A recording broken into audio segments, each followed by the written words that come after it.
to our main conversation of the day. But before we do, please do yourself a favor. Make sure you go down, hit that like button, hit that subscribe button, hit that share button. If you're streaming us, we're everywhere. We're on Pandora, we're on Spotify, we're on Apple Podcasts, the Charles Coleman Podcast. This is the new home for Black Brilliance.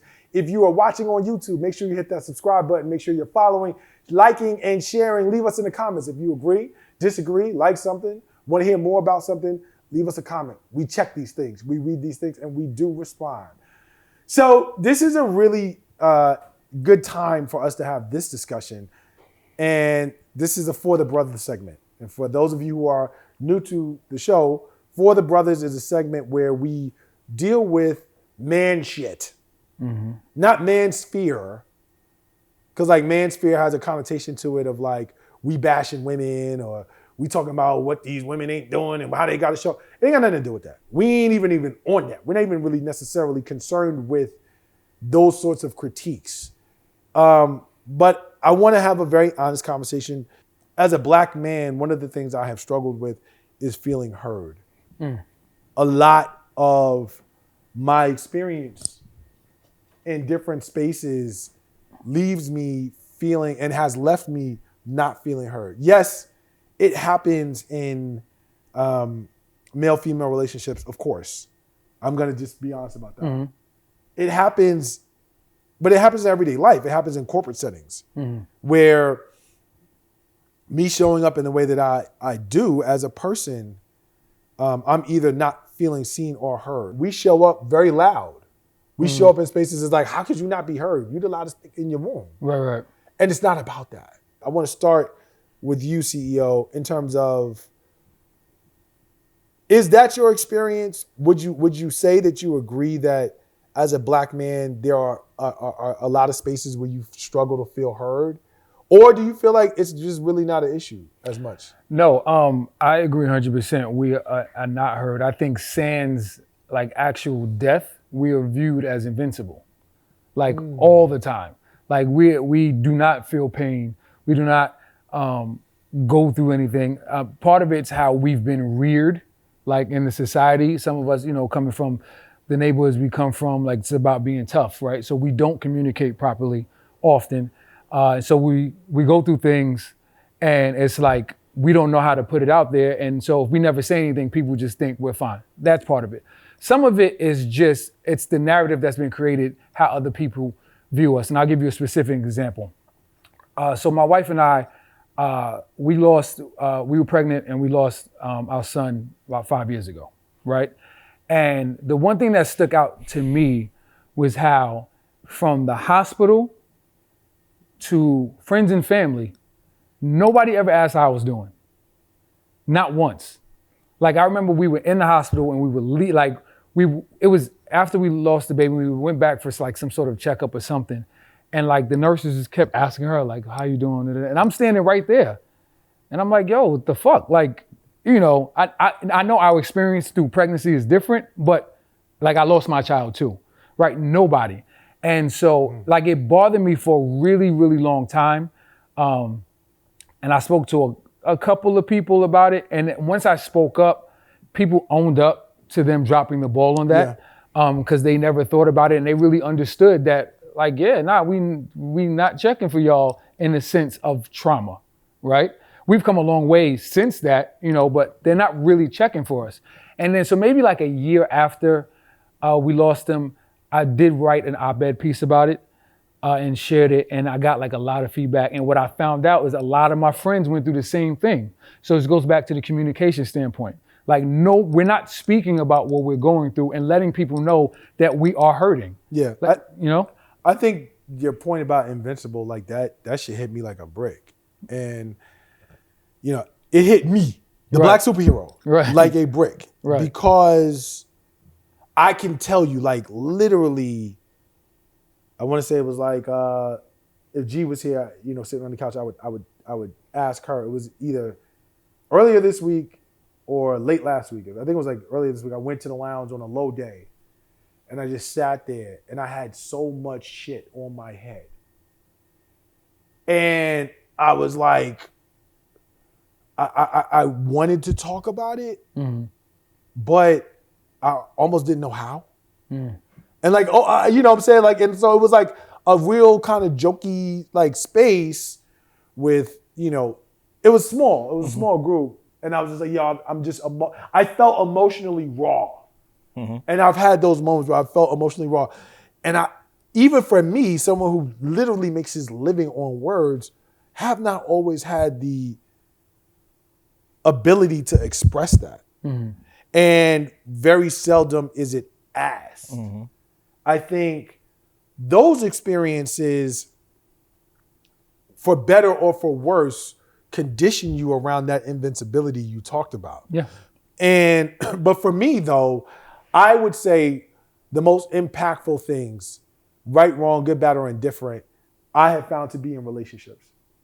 And I say that because for me, those have been the things that have affected because I feel like, I gotta go out here, I gotta deal with these folks, right? I could do that with my eyes closed because I've just been doing it so long. But but for me, when you're dealing with your woman, your lady, and you're in a space where you don't feel like she is listening to you, like she hears you, but she's not actually listening to you, that is the most frustrating shit in the world. Definitely. Because then it's like, who do you talk to? Have you ever experienced that? Of course. You know, whenever you talk about relationships, I've ran the gambit.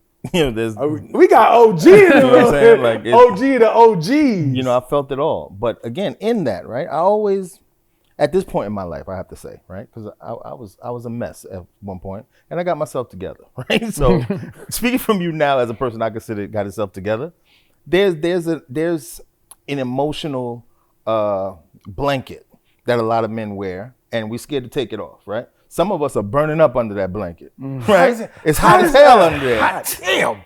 But we refuse to take it off. And I want us to get more comfortable with being comfortable in our uncomfortability, in our discomfort, right? So it's like the example you gave. The other night, you're in a space that we love and treat dearly as an outlet to our lives, right? A sanctuary, right? If you can't feel comfortable in being vulnerable in your sanctuary, then is it really a sanctuary? Well, you know, I think part of it is, and this is not necessarily something that I expect other people to get. I remember I called my man, shout out my man Stefan. I had given him a call about something. This was a while ago. And I just had a bunch of shit going on. A lot of stuff going on. And I remember he said to me, I know you are not in a space emotionally to carry what you carrying. And when he said it, it just communicated a level of understanding because it was a man talking to another man.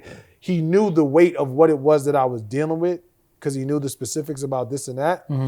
But he also knew as a man how heavy it was and the fact that very few other people were going to be sensitive to that or appreciate that. But the fact that he communicated that to me is a big thing. I think that, and what I took from that was, if we are going to be heard as men, you know, like with respect to women, that's a different conversation. It's one that desperately needs to happen. But I think it can start with legitimately looking to hear each other. Correct. Because like, I can understand a little bit more about your, whatever it is that you're at, wherever you are, there's a greater likelihood that I've been through it, right, to your experience, than maybe a woman from her perspective. Or there's a better likelihood that I understand why it's impacting you the way that it is from your perspective. So I think the first step is we got to be able and willing to hear each other. Correct. But to hear you, you have to speak. That's fair. Which is a challenge. It's a challenge in this sense. We've been trained to deal with skill sets, right, that don't attach themselves to emotions. We know how to problem solve. We know how to get money. We know how to do all these things, right? At the end of the day, this is what it is. The bottom line is this. And unfortunately, a lot of us, myself included, you know, my dad was I love him to death. He was the least affectionate person I've ever met, right? I seen him cry twice. Once was when his dad died, and once when I went to college, right? But we never had those conversation. So I didn't grow up knowing how to communicate, not only how to speak, but how to receive, right? And I carry that into my relationship, right? So being with my wife for so many years, I had to learn how to be aware of even what she was saying. I'm grateful enough that she was already prepared and she understood how to be in tune with what I was going on. But even still, I didn't know how to communicate that to her because I was never raised or trained to communicate in that way. I think the issue is, particularly as it relates to male-female relationships, unfortunately, there are a lot of women who not only would you have to like literally sit down and explain this to, you would still have to convince after you said it. Right. Like, what do you mean I don't hear you? Right. We talk all the time. Ma, this is not what I'm saying. Right? That is evidence of how far we have to go. Because you know, with everything in community, it starts at home. I got one question for each of you as we finish. What do you do to create spaces where either you feel like you are heard or others can feel safe being heard? And where is your safe space where you feel like where I need to be heard, I can go? Either of you. I would say, again, I think God decided to bless me more than maybe I deserve, but I've always had that circle. And I feel like you're included in that circle as well. I mean, I have like a core group of friends that like whatever's going on, you can speak your mind and we're going to listen. And if somebody says something that might be insensitive out of pocket, somebody in that crew is going to check that other person. So I have that. I don't have to create it. And in this conversation, I assume that I'm in the minority, right? Yeah. But I have that. So I don't have to go out anywhere. Like I got the group chats, phone numbers, we'll hop on the Zoom, we'll go, do lunch or do dinner and just like, yo, what's going on? What's going on in your life? How's the wife? How's the kids? How's work? Like, I have that built in and I've had it my entire life. And we've all grown up learning how to better communicate. The data says, and I know this to be true, that you are in a increasing minority. There are more and more men of all races who are becoming increasingly disconnected in ways that are problematic and leave them feeling as outsiders.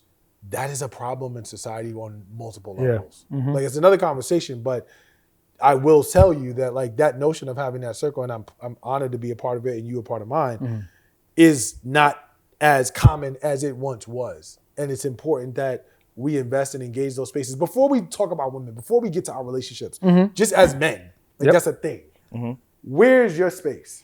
I mean, anyone who knows me knows that I try to take things very lightly and be comical in my approach towards anything. So a lot of therapy I do through joke. And then depending on how the joke reach and who it reaches, then I can go deeper into the conversation. The harder the laugh, it might hit. The harder it hit, because they know it's real. Exactly. So that's my little temperature check thing that I do. So outside of that, and then I'm unapologetically me anywhere I show up. So if I'm going through something, I don't really know how it's going to affect anyone else, but somebody's going to know that I'm going through something. Because I'm not down with holding it in. Dog pissed on this goddamn Coogee. Pissed. No, I get it. You know what I'm saying? I get it, and I appreciate that. I guess the takeaway for this is understand that Black men being heard is a real thing. And for anyone who's listening, it's not a one-time thing that you engage where you just ask a Black man in your life, hey, how you doing? Do you feel heard? That's not how it works. It is a real conversation to understand the ways in which people feel like they may not have been heard and how you can make fundamental changes in your communication patterns with the Black men in your life that you care about to make a difference.